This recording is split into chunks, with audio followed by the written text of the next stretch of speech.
قولي لي بقى في ملكات الجمال وانت ماشيه لازم تبقي الروتين بتاعك بقى وانت قبل ما تنزلي ورايحه بتاع وكل الناس كلها بتبص لك انت ملك الجمال، فالموضوع متعب. هو مش متعب، بس هو طبيعي ان الواحده تكون مهتمه بنفسها، فلو دي عيشتها مش هتبقى متعبه بالنسبه لها. بس الطبيعي ان الواحده تهتم بنفسها بس. طب تقولي نصيحه ايه للبنات عشان يهتموا بنفسهم زي كده ابو زي امارات زي ميرسي والله.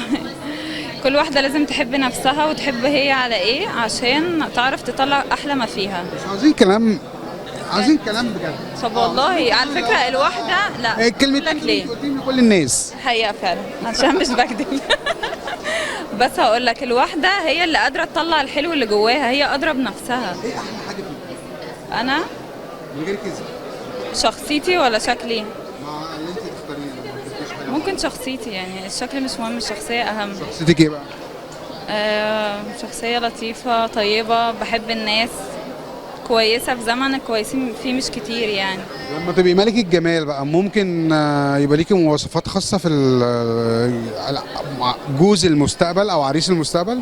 لا لو حد حبيته خلاص، مش لازم مواصفات خاصه، يعني هي مواصفاتي. يعني حبيتيه بس ومثلا معهوش ولا شقة تمليك وعربية ويسفرك احبه ليه؟ احبه ليه طيب؟ لا هو طبيعي. بس هحب واحد يروح يبدا حياته ويجي لي، هحبه ساعتها. ايوه. لا اعتبري نفسك شوية مادية؟ لا مش ماديه، بس يعني دي حاجه طبيعيه. فريدي مثلا حبيتي كنت بتحبي واحد في الجامعة هو لسه بيكون نفسه حبيت حد في الجامعه.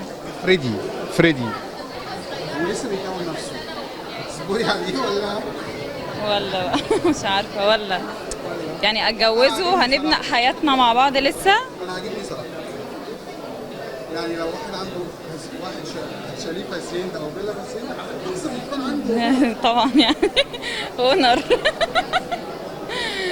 ايوه. لا هي كده بقى، لازم نكتشف ان هي كده خلاص. ما فكرتيش تمثلي ولا ما؟ نفسي والله هعمل كده ان شاء الله، ان شاء الله هعمل كده. تتكلمي كلام جميل ومن قلبك وبحسه كده. شفت طيبة صح؟ ان شاء الله. يعني لازم يكون معاه كام مليون عشان تتجوزيه؟ 30. اشمعنى 30؟ بحب رقم 30. مريم يعني اهدي شويه، انت جايه مش تتجوزي؟ 29 مليون. ليه ايه؟ لو فلوس بابا عادي برضه، ما عنديش مشكلة.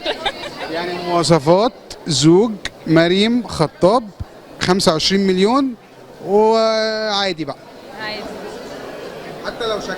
مش 25 مليون يعني، بس يكون اهم حاجة مش بخيل، تمام؟ عشان نعرف نعيش مع بعض، لان انا مش بخيلة وما بحبش البخل. بس تصرفي كام في اليوم؟ لا انا معليش يعني حاجة معينة. يعني لو انت في الساحل بتصرفي كام في اليوم؟ بجد بلاش كذب. لا ما هو الساحل اسعاره اوفر يعني.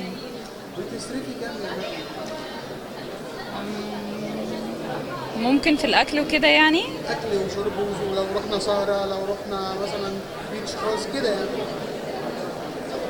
ماشي 10 ممكن. 10 ايه؟ 10,000 اليوم. في اليوم. بيعملوا كام في الشهر؟ ما انا قلت لك لازم يكون معاه 25 مليون جنيه، ما صدقتنيش.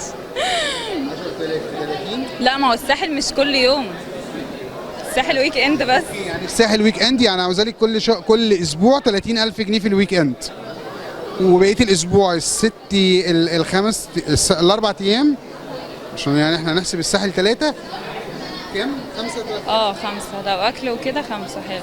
مريم مش هتتجوز؟ شكرا، كله بيقول لي كده على فكره. كله بيقول مش لي هتتجوز؟ والله كله بيقول لي كده. ان فكره ان انت هو الزمن اللي احنا فيه كده، هي كل حاجه غاليه، والله كل حاجه غاليه، اعمل ايه؟ والله ما انا بقول لك لو معاه 3 مليون مشي الحاجه. حاضر ماشي. شقه في العمرانيه. شقه في العمرانيه. ما تكملش كده. انت مسجل الحاجات دي؟ اوعى تسجل الحاجات دي.